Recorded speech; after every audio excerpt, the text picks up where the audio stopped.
About a year from now, Tesla will be mass producing the Semi, finally, guys. It's taken a while to get here. Currently, Tesla hand build their Semis. Now, don't get me wrong. I mean, to be honest, I've been to truck factories. I worked at one for a year, not actually building trucks, but I was working in the office in a truck factory.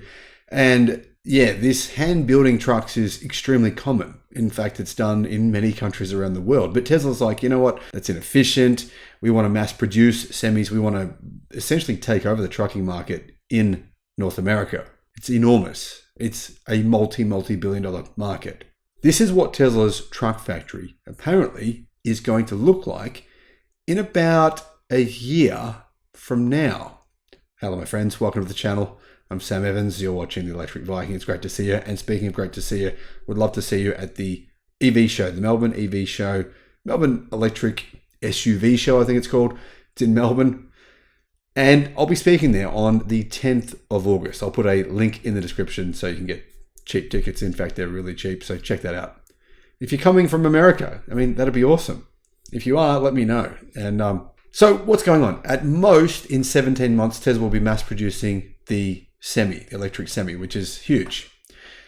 One of the things, guys, I love about electric trucks, not just Tesla Semi, but electric trucks in general, is, you know, traditional large Semis, they are so unsafe. I mean, I don't know why there aren't way more crashes with them. It's this amount of times that I come around on a freeway. I was just driving from Newcastle to Sydney the other day. I have to do that a few times lately.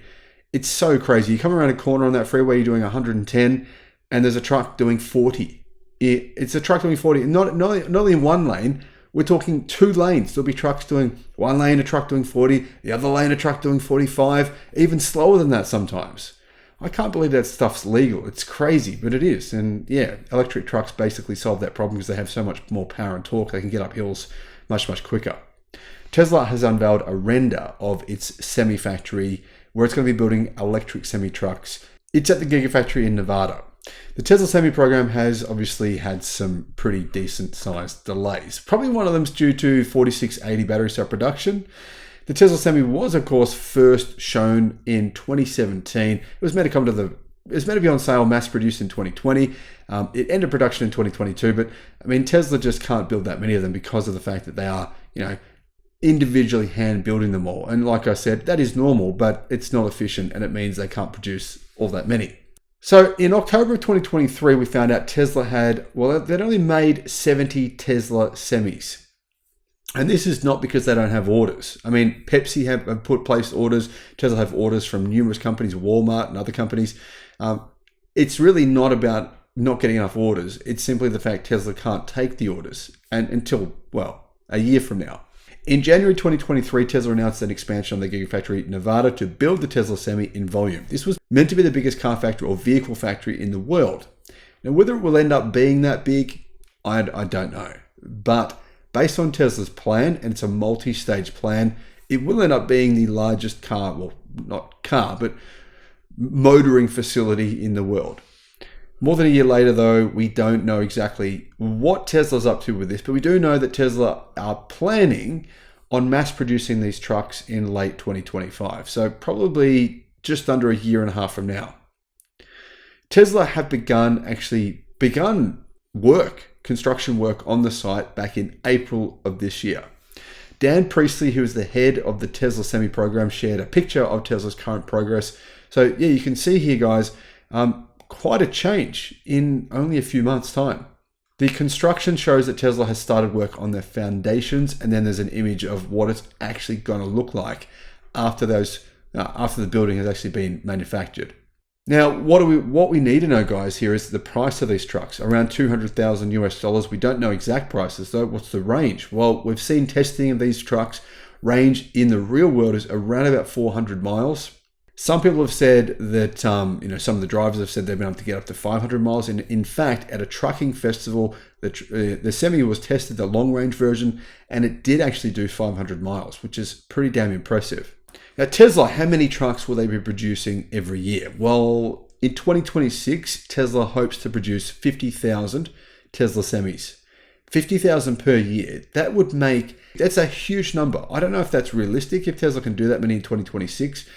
What batteries will the Semi have? I mean, Currently, they use 4680 battery cells. Whether or not that's a long-term strategy for Tesla that they'll follow, I highly doubt it. I think that they'll probably move away from that. Tesla are planning on building, well, they already have leased facilities in Texas to manufacture CATLs. I believe they're Chilean 2.0 lithium iron phosphate fast, very, very fast charging, state-of-the-art, advanced new battery cells, which are much better than Tesla's 4680 cells. It's just reality, and Tesla know that. Elon Musk knows that, and that's why he's obviously considering whether or not Tesla should even continue with the 4680 battery cell program. It could work out. It might not. No one knows.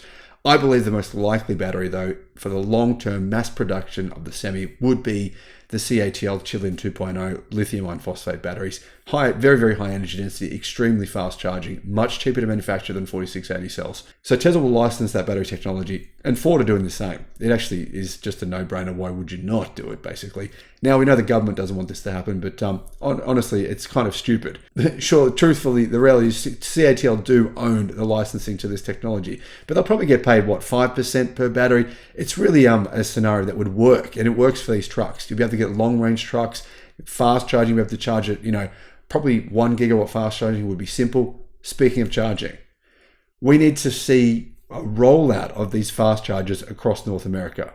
Those are crucial for these trucks. For Tesla to be building 50,000 per year, those trucks need incredibly fast chargers. They'll need them because the batteries are enormous. These packs are enormous. So what's going on with those fast chargers? We know there's a couple of them, but not many, nowhere near enough. Hopefully Tesla plan to build more of them out. When I find out what Tesla's planning with their semi-charging, of course, I think if they were to build a lot of them out now, it'd be pointless. They'd just be sitting there gathering dust. But by 2026, hopefully Tesla has some major ones. Tesla have said they plan on basically deploying them on some of the heaviest major routes across the United States. But what exactly that means, well, we're yet to find out. Thanks for watching.